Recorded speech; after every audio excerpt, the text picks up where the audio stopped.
Hello दोस्तों, पवन teaching centre में आपका स्वागत है। पेन पेपर हाथ में है और 9th के सिलेबस और हिस्ट्री के बुक साथ में है, तो बने रहे पवन टीचिंग सेंटर के साथ। हम लोग आज करने जा रहे हैं चैप्टर 8। इसके पहले हम लोग पढ़ चुके हैं, चैप्टर 7 पढ़ चुके हैं, उसके अच्छी तरीके से विश्लेषण के बारे में पढ़ चुके हैं। इसको आप सभी क्वेश्चन ऑब्जेक्टिव सब्जेक्टिव बना लीजिएगा और इसके अलग वीडियो में जब ये चैप्टर ख़त्म होगा उसके बाद हर एक संडे को हिस्ट्री का प्रत्येक चैप्टर का फुल सॉल्यूशन हर एक संडे को मिलेगा। ऑब्जेक्टिव का भी, सब्जेक्टिव का भी, और लघु उत्तरीय प्रश्न, दीर्घ उत्तरीय प्रश्न, अति लघु उत्तरीय प्रश्न सभी को मिलेगा। इस चैप्टर खत्म होने के बाद हर एक संडे को आपको, अभी इसके पढ़ लीजिएगा, जो बना क्वेश्चन बना, नहीं तो हर एक संडे, अगला संडे से क्या आपको हर एक प्रथम चैप्टर से क्या मिलेगा, सभी का क्वेश्चन आंसर और सॉल्यूशन मिलेगा। तो बने रहे पवन टीचिंग सेंटर के साथ।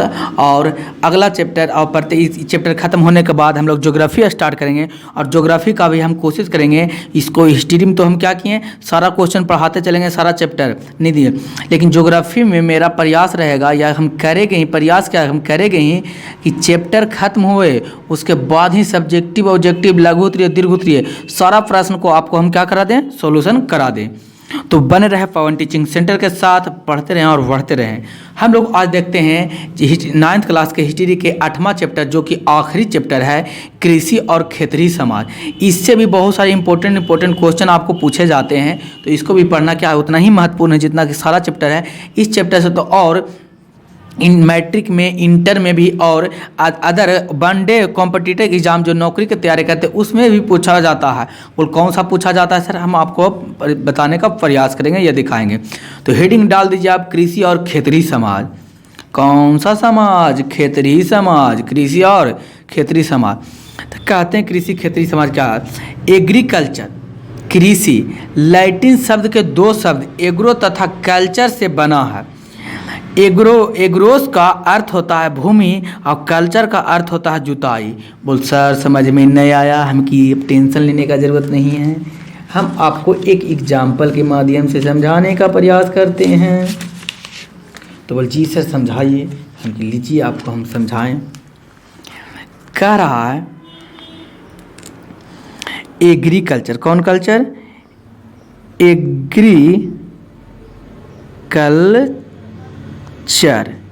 एग्रीकल्चर 2 शब्द से मिला है। ये एग्रीकल्चर कौन सा, कृषि जो लैटिन भाषा, कौन भाषा है, लैटिन भाषा के 2 शब्द। पहला कौन शब्द है, पहला जो शब्द है एग्रोस, आप चाहें तो इसे लिख भी सकते हैं।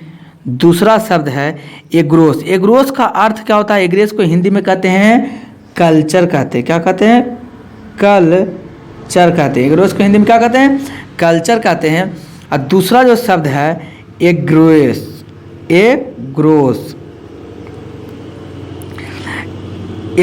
कल्चर कहते हैं। किसका अर्थ होता है एग्रो और कल्चर, सॉरी आपको है ना, इस तरीक़ा से समझिए आप। एग्रीकल्चर जो है, एग्रीकल्चर 2 शब्द से मिल के बना है। पहला शब्द है जो एग्रोस है और दूसरा शब्द है कल्चर है, दूसरा शब्द कल्चर। ये दोनों शब्द है जो कौन भाषा से लिया गया है, ग्रीक भाषा से लिया गया है, या जिसको कहते हैं हम लोग लैटिन भाषा। कौन भाषा, लैटिन भाषा से लिया गया। कौन, एग्रोस और कल्चर। एग्रोस का अर्थ होता है, इसका अर्थ क्या होता है, तो एग्रोस का अर्थ होता है भूमि, एग्रोस का अर्थ होता है भूमि, और कल्चर का अर्थ होता है जुताई। कौन ताई, जुताई। एग्रोस का अर्थ होता है भूमि और कल्चर का अर्थ होता है जुताई। एग्रोस का अर्थ होता है भूमि, कल्चर का अर्थ होता है जुताई। एग्रोस का अर्थ होता है भूमि और कल्चर का अर्थ होता है जुताई, यानी जोड़ दें तो भूमि का जुताई, यानी भूमि का जुताई, यानी कि ये एग्रो प्लस कल्चर मिलकर क्या बना, एग्रीकल्चर। और हिंदी इसको कहते हैं तो भूमि का जुताई, यानी कि कुछ हो गया भूमि की जुताई। किसकी जुताई, भूमि की जुताई। अब भूमि की जुताई को हम लोग क्या कहते हैं, कृषि कहते हैं। उम्मीद है आपको समझ में आया। भूमि की जुताई को क्या कहते हैं, कृषि कहते हैं। ये फिर से एक बार एग्रीकल्चर का लैटिन के दो शब्द बना, एग्रोस और कल्चर से। एग्रोस का अर्थ होता है भूमि, या कल्चर का अर्थ होता है जुताई। तो भूमि की जुताई यानी दोनों को जुटा हुआ है, एग्रीकल्चर दोनों जुटा हुआ, तो दोनों को जोड़ते हैं, एग्रो और कल्चर को जोड़ते हैं तो क्या होता है, एग्रीकल्चर होता है। उसी प्रकार भूमि और जुताई को जोड़ते हैं तो क्या होता है, भूमि की जुताई होता है। अब भूमि की जुताई को हम लोग क्या कहते हैं, कृषि कहते हैं। उम्मीद है कि आपको समझ में आया होगा। अगर नहीं आया होगा नीचे कमेंट बॉक्स में लिख के हमें जवाब दें, बताएं। करा वही करा जुताई। इस प्रकार से एग्रीकल्चर का अर्थ भूमि की क्या हुआ, जुताई। यद्यपि कृषि के अंतर्गत पशुओं, वानिक और मत्स्य की शामिल है, यानी कि खेती नहीं, पशुपालन में जिस तरीके से खटाल हो गया, गांव घर में देखते होंगे जानवर को पाला जाता है, उसे क्या किया जाता है, अपने आर्थिक स्थितियों को भी सुधार सकते हैं, क्योंकि उससे जब आप क्या पशुपालन कीजिएगा तो उसका दूध आएगा, जब दूध लगेगा तो आप डेयरी फार्म में बेच सकते हैं, और क्या कर सकते हैं, आसपास पड़ोसी में भी बेच सकते हैं, उससे आपको पैसा भी इकट्ठा कर सकते हैं। और उससे वानिक और मत्स्य पालन भी क्या है, खेती है, यानी वानिक भी क्या है, मत्स्य पालन भी एक प्रकार का क्या है, खेती, यानी कि मछली को पालना। आप लोग देखते होंगे अगल बगल में आपके तालाब होगा, तो उस तालाब में क्या होता है, उस तालाब में मछली होता है, और मछलियों को क्या किया जाता है, पाला जाता है, बेचकर उससे क्या किया जाता है, पैसा निकाला जाता है। तो ये भी मछली पालन भी एक प्रकार का क्या है, खेती है, कृषि है। कृषि की शुरुआत नवपाषाण काल से हुआ। ध्यान देने, कृषि की शुरुआत कब हुआ, नवपाषाण काल। कौन काल, नवपाषाण काल। भूतकाल, वर्तमान काल, भविष्य काल नहीं, नवपाषाण काल में हुई थी। लेकिन सिंधु घाटी संस्कृत विशेषकर कांस युग से कृषि में नियोजित विकास देखने को मिला। लेकिन हुआ क्या, सिंधु घाटी में जो हुआ, इसमें नियोजित क्या हुआ, विकास देखने के लिए मिला। क्या देखने के लिए मिला, विकास देखने के लिए मिला। धीरे धीरे सिंधु घाटी में विकास इसका मिला। सिंधु नदी मिस्र की नदी नील नदी की अपेक्षा कहीं अधिक जलोढ़ मिट्टी बहा कर लाती है। कौन मिट्टी, जलोढ़ मिट्टी। अब जलोढ़ मिट्टी होता है क्या, नदियों के द्वारा बहा कर लाए गए मिट्टी को ही क्या कहते हैं, जलोढ़ मिट्टी। आप सवाल उठेगा क्या सर, नदियों के द्वारा मिट्टी बहा कर लाया जाता है, तो हम बोलेंगे कि हाँ, नदियों के द्वारा मिट्टी बहा कर लाया जाता है। जैसे आप देखते होंगे ना कि अगर आप कभी बाढ़ का इलाका में देखे होंगे ना, तो जहाँ से कोई नदी फूटता है, टूट के बाहर निकल रहा है, तो वहाँ जब पानी सूखता होगा देखते होंगे ना, बहुत सारे मिट्टी बलुआही जैसा मिट्टी भरे हुए रहते हैं। उसी को क्या कहते हैं, नई मिट्टी भी कहते हैं, उसको जलोढ़ मिट्टी कहते हैं। और यही जलोढ़ मिट्टी को ही क्या कहते हैं, पुरानी जलोढ़ मिट्टी को ही क्या कहते हैं, बांगर मिट्टी कहते हैं। हम लोग पढ़ेंगे आगे जाकर। जलोढ़ मिट्टी बहा कर लाती है और इसे बाढ़ वाले मैदान में छोड़ देती है। और जहाँ बाढ़ मैदान आएगा, वो मैदान में क्या करेगा, पानी धीरे धीरे सूखेगा, उसमें मिट्टी है, जो पानी तो अंदर सूख जाएगा, लेकिन जब पानी अंदर सूख गया तो उस पर बचा क्या, मिट्टी बचा। तो मिट्टी क्या हो गया, मिट्टी हो गया, मिट्टी ऊपर बच गया, ऊपर बच गया तो क्या हो गया, वो जलोढ़ मिट्टी कहलाएगा। उसके द्वारा करा कि बाढ़ और इसे बाढ़ मैदान में छोड़ देती है, जिस पर पैदावार बढ़ जाती है। यही कारण है कि इस पर क्या बढ़ जाती है, पैदावार बढ़ जाती है। हड़प्पा काल में राजस्थान में हल का प्रयोग का परिणाम मिलता है। कहा जा रहा हड़प्पा काल में, कौन काल, हड़प्पा काल। कौन काल, हड़प्पा काल। हड़प्पा काल में राजस्थान में हल का प्रयोग का परिणाम मिलता है कि हड़प्पा काल में क्या किया गया, हल जोता गया, यानी हल से खेती किया गया। ये परिणाम किसका मिलता है, क्वेश्चन पूछेगा कौन से काल में हल का साक्ष्य मिलता है, तो हड़प्पा काल में हल का साक्ष्य मिलता है। खेती कब से प्रारंभ हुआ था, तो नवपाषाण काल से खेती प्रारंभ हुआ था, परिणाम मिलता है। हड़प्पवासी शायद लकड़ी के हल का प्रयोग करते थे। अभी हल वाला देखे होंगे तो लकड़ी का भी प्रयोग होता है और उसमें लोहा भी रहता है, जिसको फार हम लोग कहते हैं। लेकिन अब तो ट्रैक्टर्स होता है तो उसमें लोहा का ही रह जाता है। लेकिन जब बैल के द्वारा तो हल चलता है ना, उसमें देखिएगा क्या रहेगा, लकड़ी रहेगा, लकड़ी का बड़ा गुटका रहेगा और उसके आगे वाला भाग में क्या रहेगा, हल रहेगा। जैसे कि आप इस पिक्चर में देख रहे होंगे, हल का पिक्चर आप है ना, उम्मीद है आपको समझाने का प्रयास किए हैं। शायद लकड़ी के हलों का प्रयोग मिला है। इस हल को आदमी खींचते थे, और इस हल को कौन खींचते थे, आदमी खींचते थे, या बैल, इस बात का पता नहीं। इस बात का पता नहीं कि वो आदमी खींच के चलाता था कि बैल, लेकिन पता था कि हल चलता था, लेकिन ये हमको पता नहीं कि आदमी खींच के चलाता था कि बैल।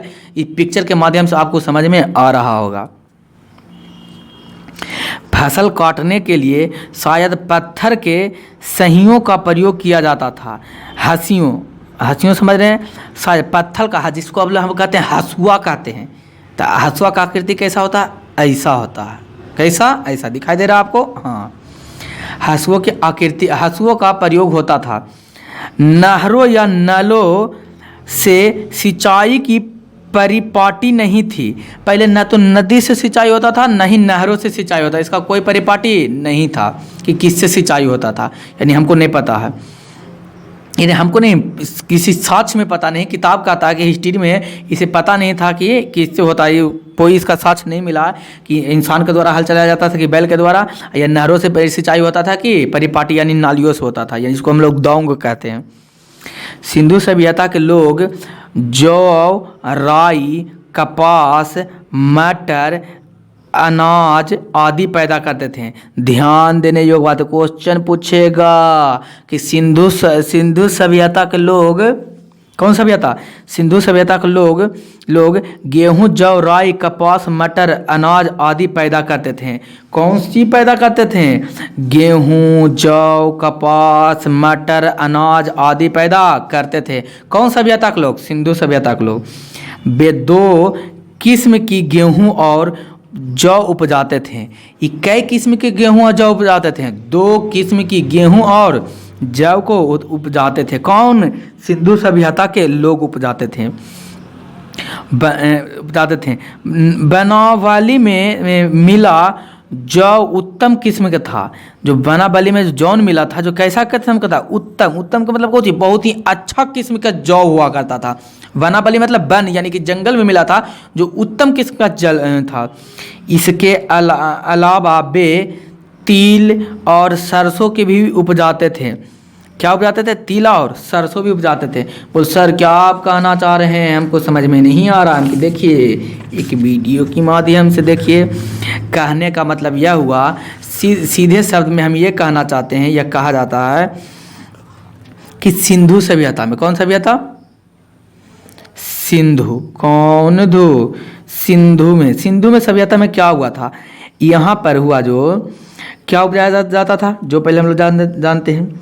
तो सिंधु सभ्यता में जो उपजाया जाता था, सबसे पहले कौन सा अनाज? गेहूँ। कौन हूँ?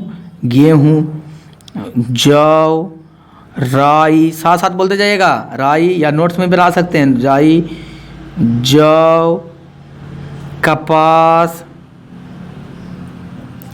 मटर, ये सब क्या थे? अनाज थे, यहाँ उपजाया जाता था।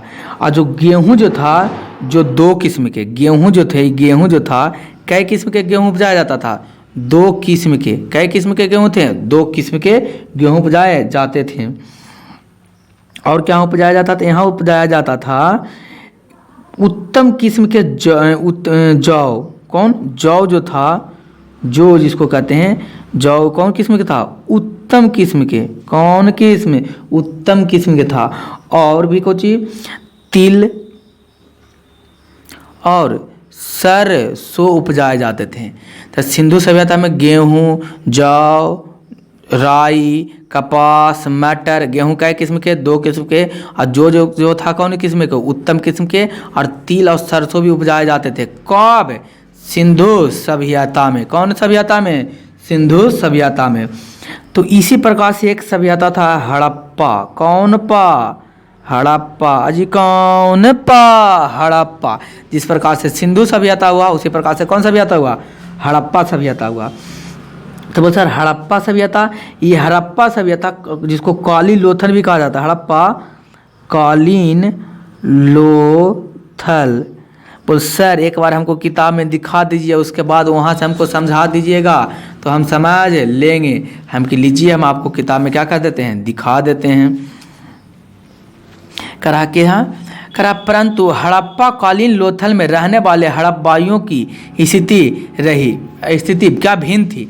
यहाँ जो सिंधु सभ्यता में गेहूँ जौ राई कपास और दो किस्म के गेहूँ जौ उपजाते थे और जौ जो उत्तम किस्म का तिल और सरसों था, इससे अलग जो था कहाँ जे हड़प्पा सभ्यता जिसको काली लोथल भी कहा जाता है, रहते थे कि लोथल के लोग 1800 ईस्वी पूर्व में ही चावल उपजाते थे। और यहाँ लोथल में कुछ उपजाया जाता था, चावल उपजाते थे, जिसका अवशेष वहाँ पाया गया है। यहाँ हड़प्पा सभ्यता में कैसा 18वीं शताब्दी में कौच उपजाने लगे थे, चावल, जो हम लोग अभी भी चावल उपजा के क्या करते हैं, खाते हैं। यानी कि ये अलग था, ये सभ्यता क्या था, अलग। हड़प्पा सभ्यता में कौची का साक्ष्य मिला जी, चावल का साक्ष्य मिला। कब से कब 1800 ईस्वी में बात है। सिंधु में गेहूँ जौ राई कपास मटर जो उत्तम किस्म के, गेहूँ 2 किस्म के और तिल और सरसों का मिला, चावल का मिला था। सिंधु में नहीं, चावल का कहाँ मिला, हड़प्पा सभ्यता में मिला। ध्यान देने योग्य बात है आपको। चावल उपजाते थे जिसका अवशोषण वहाँ पाया जाता, जिसका अवशोषण क्या पाया जाता वहाँ। मोहनजोदड़ो, और हड़प्पा में सायम काली बंगा में भी अनाज के बड़े बड़े कोठरी जमा किया जाता था। अब मोहनजोदड़ो और हड़प्पा में शायद कालीबंगा में भी, तीनों में ने अनाज जो उपजाया जाता था ना, जो कोठरी बना, जैसे अभी भी हम लोग कोठरी में, आपके गांव घर से होंगे तो आपको पता होगा कोठरी किसको कहते हैं। नहीं तो अब तो टाउन में शहर के इलाका में तो ड्रम का सिस्टम चल गया है ना, लेकिन पहले मिट्टी के द्वारा कोठरी को क्या किया गया था, बनाया गया था, उस तरीका से मिलता था। समता किसानों से राजस्व के रूप में अनाज लिया जाता था, किसानों से राजस्व के रूप में क्या लिया जाता था, अनाज लिया जाता था। बे पारिश्रमिक चुकाने और संकट की घड़ियों में काम के लिए अनाज को कोठारों में जमा किया करते थे। और ये जो क्या परिस्थिति, यानी कि जब सुखाड़ आ जाए, बाढ़ आ जाए, उस समय में जब खेती खत्म हो जाएगा, अनाज नहीं रह जाएगा, उसमें क्या इस कोठरी से अनाज निकाल कर यूज करने के लिए ही जमा किया जाता था। यह बात हमें मेसोपोटामिया के रूप में अनाज किया जाता था। बे पारिश्रमिक चुकाने और संकट की घड़ियों में से काम के लिए अनाज को कोठरी में जमा करते थे। यह बात हमें मेसोपोटामिया के नगर के दृष्टि से कह सकते हैं कि जहाँ मजदूर में जौ दिया जाता है, यहाँ मजदूरी में कौन सी दिया जाता था, जौ। मेसोपोटामिया के नगर में मजदूरी, जैसे अभी मजदूरी करते तो आपको क्या दिया जाता, पैसा दिया जाता होगा। और यही 500 करोड़ साल पास है, पैसा की भी महत्व खत्म हो जाएगा, कुछ और चलेगा। तो अभी हमको मजदूरी में क्या जाता, पैसा दिया जाता था। इसी प्रकार मेसोपोटामिया के शहर में, नगर में, उसमें क्या जाता, मजदूरी में क्या दिया जाता था, जौ दिया जाता था। सबसे पहले कपास पैदा करने का श्रेय सिंधु घाटी सभ्यता को जाता है। ध्यान देने के बाद, सबसे पहले कपास मतलब कौची होता है जी, गन्ना।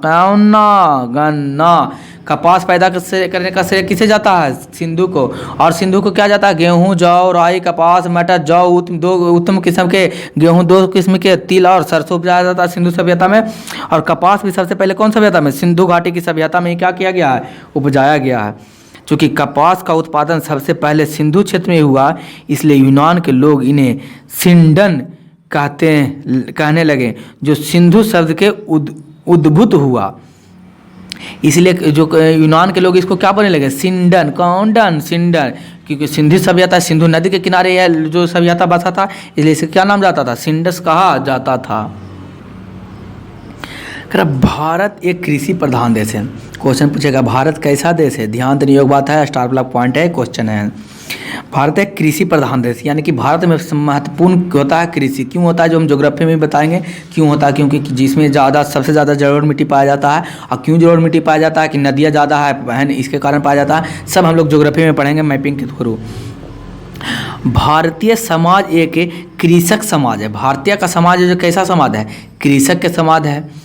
इसीलिए कृषि भारतीय अर्थव्यवस्था की एक महत्वपूर्ण कड़ी है। इसीलिए कृषि ये क्या है, भारतीय अर्थव्यवस्था के लिए महत्वपूर्ण कड़ी है। लगभग 2/3 जनसंख्या कृषि पर निर्भर करता है। कृषि पर कितनी जनसंख्या निर्भर करता है, 2/3। कितना तिहाई, 2/3। जहाँ विश्व की 11% भूमि कृषि योग्य है। भारत में जो विश्व में है ना, जो पूरा है 11% है। विश्व में है जो, जहाँ विश्व की 11% भूमि कृषि हो गई, पूरा विश्व में मात्र 11% कृषि खेत जमीन पर, भूमि पर खेती हो सकता है। उसमें सबसे ज़्यादा 2/3 भाग कहाँ, भारत में स्थित है, जहाँ कृषि होता है। वहीं भारत की कुल भूमि 51% भाग कृषि योग्य है। भारत में जितना भूमि है, इस प्रकार से हम आपको दिखाते हैं मैप के माध्यम से। इस प्रकार से देख लीजिए आप, इस तरीक़ा से हम आपको बताएंगे। ज्योग्राफी जब पढ़ाएंगे न, तो इस तरीक़ा से हम आपको बताएंगे। तो इस तरीक़ा से क्या है, भारत का चित्र आपको देख रहे होंगे, नक्शा ये भारत का है। क्या है ये भारत के जो पूरा ये नक्शा है न, ये भारत के, इसलिए पहले से देख ले, आप दिखा देते हैं तैयारी है कैसे ज्योग्राफी को किस तरीक़ा से हम पढ़ाएंगे, है न। ये पूरा भारत में न है न, इस सब राज्यों सब हमको आपको बताएंगे। ये पूरा भारत में न जो क्या है, कृषि लायक योग भूमि है। कैसा भूमि है, कृषि योग भूमि है। कैसा, कितना परसेंट, 51%। कै परसेंट, 51% पर खेती लायक है। पूरे भारत का जो ज़मीन है, उस ज़मीन पर 11% मात्र कृषि हो सकता है। कृषि भारत के कुल राष्ट्रीय आय में लगभग 35% योगदान करता है।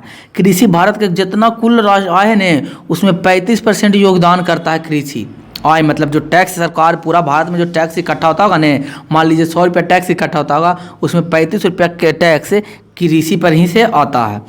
भारत के पास विशाल स्थल क्षेत्र हैं, उपजाऊ मैदान है। कौन मैदान है, उपजाऊ मैदान है। किसके पास, भारत के पास उपजाऊ मैदान है। उपजाऊ भूमि का उच्च प्रतिशत है। परंतु कृषि का एक दुर्भाग्यपूर्ण पहलू यह है कि गुणवत्ता एवं मात्रा दोनों स्तर पर यह प्रत्येक वर्ष अनिश्चित रहता है। कृषि अंतिम समय तक अपने फसल के उत्पादन के लिए निश्चित नहीं रहते हैं।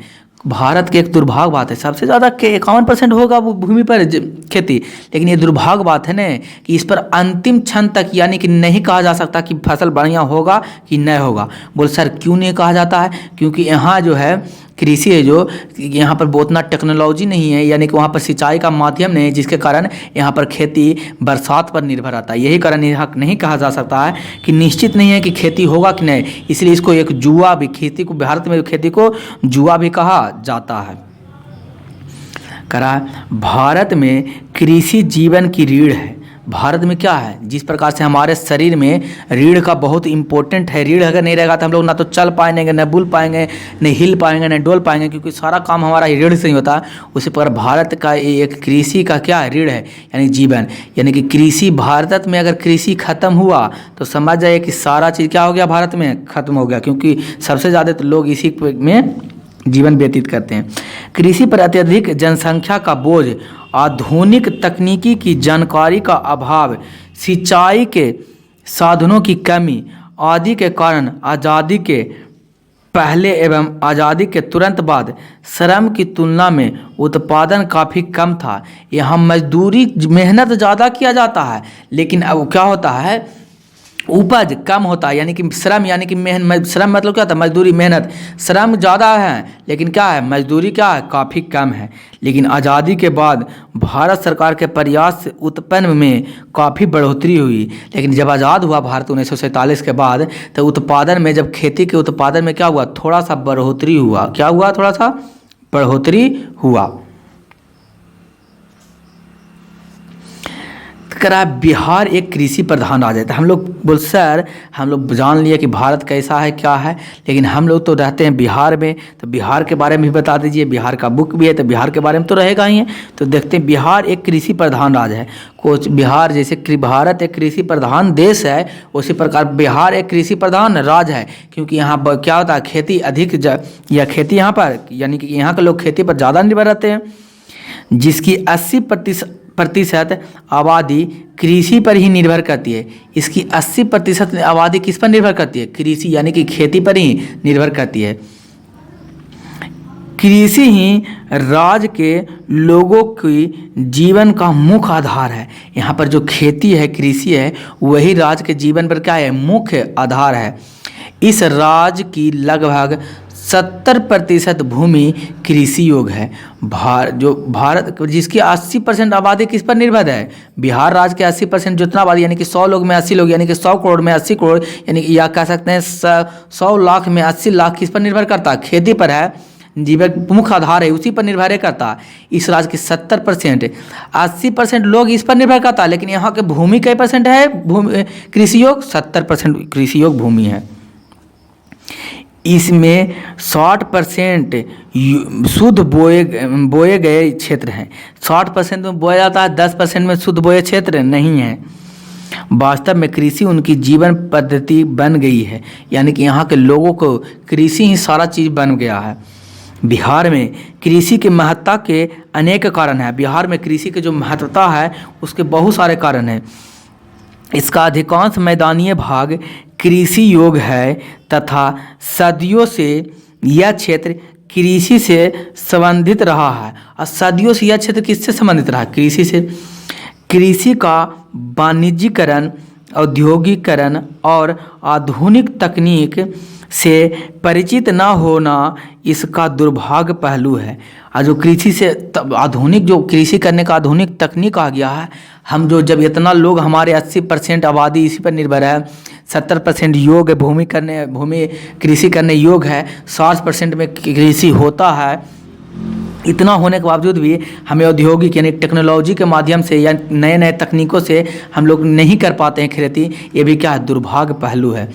अब भी बिहार में कृषि अधिकांशतर पुराने ही तरीके से होते हैं। जिस तरीक़ा से पहले कृषि होता था उसी तरीक़ा से आज भी बिहार में क्या होता है? कृषि होता है। तो बिहार एक कैसा है? राज्य है, कृषि प्रधान राज्य है। इसमें कितने, जल्दी बोलते मेरे साथ बोले गए, इसमें कितने % आबादी कृषि पर निर्भर करता है? हाँ, इसमें बताइए जाए, हम बोलते जाएंगे, बताते जाएगा साथ में। यह बिहार राज्य के कितने % भूमि कृषि योग्य है? बताते जाइए। इसमें कितने % भूमि पर क्या शुद्ध बीज बोए जाते हैं यानी कि कृषि होते हैं? यहाँ इस तरीका से आप बताएं, हम क्वेश्चन पूछते जाएगा, नीचे कमेंट बॉक्स में लिख के बताइए, तो साथ साथ बोल के हैं बताइए। करा कृषि पर जनसंख्या के नियंत्रण बढ़ते हुए बोझ। करा कृषि के जनसंख्या पर नियंत्रण बढ़ते हुए बोझ। बोल सर कृषि जब बढ़ रहा है तो इस पर जनसंख्या पर नियंत्रण कैसे होगा?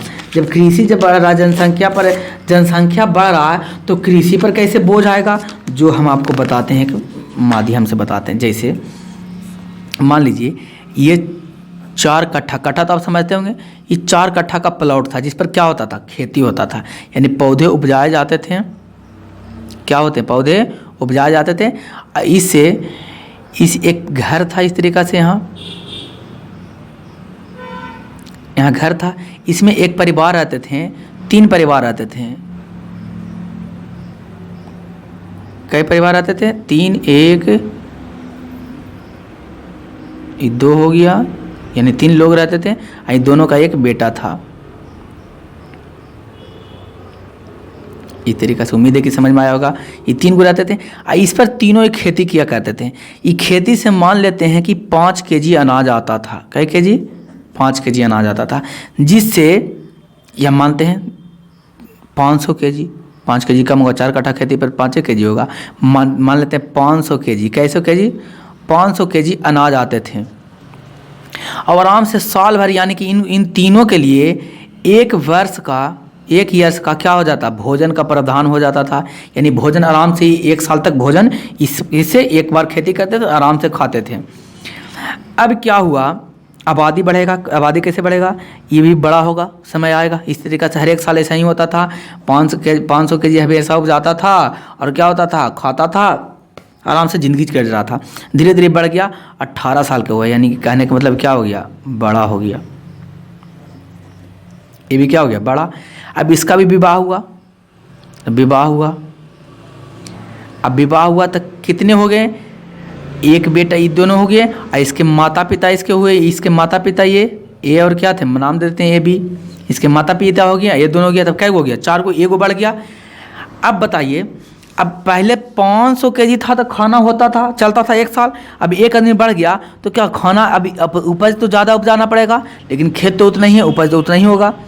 अब इसको उपज आने के लिए क्या करना पड़ेगा, तकनीक को बढ़ाना पड़ेगा, यानी कि ज़्यादा खेती करना पड़ेगा, जल्दी जल्दी करना पड़ेगा, तब तो इसका पेट भी बढ़ेगा। अब मान लीजिए इसका 3-4 गो छोटे मोटे नन्हे मुन्ने बच्चे हो गए, 1 2 3 और 4, क्या हो गए, छोटे मोटे। अब परिवार इसका कितना हो गया, पहले अभी ये शादी हो गया तो इसके कितना हो गया 2, अभी ये बड़ा हो गया यहाँ पर, तो 2 और 2 4 5 6 7 8, अब टोटल कितने परिवार हो गए, 8 परिवार हो गए, यानी कि 8 लोग सदस्य हो गए घर में। अब 8 सदस्य हो गए, अब खेती तो उतना ही है, खेती तो बढ़ता नहीं, परिवार तो बढ़ता है लेकिन खेत तो बढ़ता नहीं है। 500 kg 500 kg पर क्या करना है, सारा चीज़ करना है। अब सारा चीज़ 500 kg पर करना है तो अब इसको में ज़्यादा मेहनत करना पड़ेगा, नया नया तकनीक लगाना पड़ेगा, और नया नया तकनीक ला के खेती को क्या करना पड़ेगा, बढ़ाना पड़ेगा। अभी बोझा किस पर, ज़्यादा उपजाने का टेंशन किस, भार किस पर आ गया, खेत पर आया।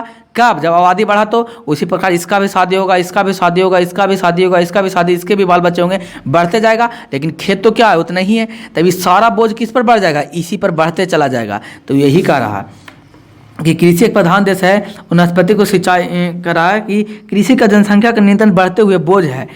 अनुपस्थित भू स्वाभित सिंचाई की कमी, छोटे और बड़े बिखरे खेत, यानी कि छोटा हो जाएगा जब ये क्या होगा, बड़ा होगा, अब बंटवारा होगा तो एक खेत तो छोटा हो जाएगा, यही प्लॉट है जो क्या भाषा में बढ़ जाएगा, 4-5 भाषा में, यानी कि छोटा छोटा हो गया हिस्सा। अपर्याप्त रासायनिक खाद, अपर्याप्त नहीं, इसके रासायनिक उपज अच्छा होने के लिए खेत भी क्या चाहिए, रासायनिक भी अच्छा उर्वरक भी चाहिए। खेती के पुराने ढंग से उत्तम बीज की कमी के कारण यहाँ प्रति हेक्टेयर उत्पादन कम जा रहा है। अब धीरे धीरे उत्पादन क्या होता जाएगा, कमते जाएगा इसका। खेती पिछड़ी अवस्था में ही मानसूनिक वर्षा पर निर्भर के कारण यहाँ की कृषि को मानसूनी के साथ जुआ, किसके साथ जुआ, मानसूनी के साथ, क्योंकि इसके पास तो कोई सुविधा तकनीक है ही नहीं। तो सिंचाई किस पर निर्भर है, वर्षा के जल पर, बादल आएगा तो वर्षा होगा तो सिंचाई होगा, बादल नहीं आएगा, वर्षा नहीं आएगा तो सिंचाई नहीं होगा। तो मुख्य रूप से निर्भर किस पर है, वर्षा पर। अब वर्षा नहीं आया तो सोच लिए कि इन लोगों का क्या हाल होगा, यानी खेती बढ़िया से हो पाएगा नहीं, और खेती हो नहीं पड़ेगा, मेहनत तो किया ही है। तो इसी को कहते हैं क्या, यहाँ क्या मानसून के साथ क्या किया जाता है, जुआ खेला जाता है। मानसून बढ़िया आया तो बढ़िया खेती होगा, मानसून बढ़िया नहीं आया तो बढ़िया खेती नहीं होगा। कृषि विपणन को दोषपूर्ण व्यवस्था के कारण किसानों को फसलों की उचित कीमत नहीं मिल पाती है। और इसका उचित कीमत क्या होता है, नहीं मिल पाता है, किसी का खेती का उचित कीमत नहीं मिल पाता है। इन्हीं कारणों से बिहार के किसानों की दशा दैनिक हो गई है। अगर फसल बढ़िया भी हो गई तब बेचे जाएगा तो इसको बढ़िया कीमत नहीं होगा। जैसे आलू के ले लीजिए, आलू इस किसान लगा रहा है, 5,000 पूंजी लगा रहा है, अब बेचने के बाद 2,000-3,000 रहा तो लॉस, अब मेहनत भी करना, लॉस भी सह रहा है, पूंजी भी नहीं निकल रहा, तो किसान करेगा क्या। इसी कारण बिहार के किसानों का दयनीय की स्थिति हो गया था। वे अपने खेतों को छोड़कर दूसरे प्रांत यानी कि दूसरे राज्यों में आजीविका के लिए शरण लेते हैं, यानी कि वहाँ पर जाके बस जाते हैं। बिहार की कृषि गहन निर्वाह प्रकार की है। गहन मतलब एक ही खेती में बहुत प्रकार की खेती करना ही क्या कहलाता है, गहन की खेती कहलाता है। जिसके कारण अत्यंत वर्षा में 4 फसलें बोई जाती है और काटी जाती है। और यही कारण है कि यहाँ कई फसलें, 4 फसलें बोई जाती है, काटी जाती है। कौन कौन, भादी फसल, अग्नि फसल, रबी फसल और गर्मा फसल। इस सभी फसल के बारे में हम लोग क्या करेंगे, अगले क्लास में हम लोग पढ़ेंगे। दोस्तों अगर इस वीडियो पर आप आज इस क्लास पर नए हैं इस चैनल पर तो सब्सक्राइब कर लें। अगर आपको अच्छा लगता है तो लाइक और सब्सक्राइब न करना भूलें। और आने वाला है क्लास 10वां के भौकाल सीरीज, जो अगर दोस्त है जो 10वां में पढ़ना चाहता है उसको भी क्या कर दीजिए, आप बता दिया जाए। अगर आप अंतिम तक देख रहे हैं तो आपको वीडियो देखने के लिए धन्यवाद।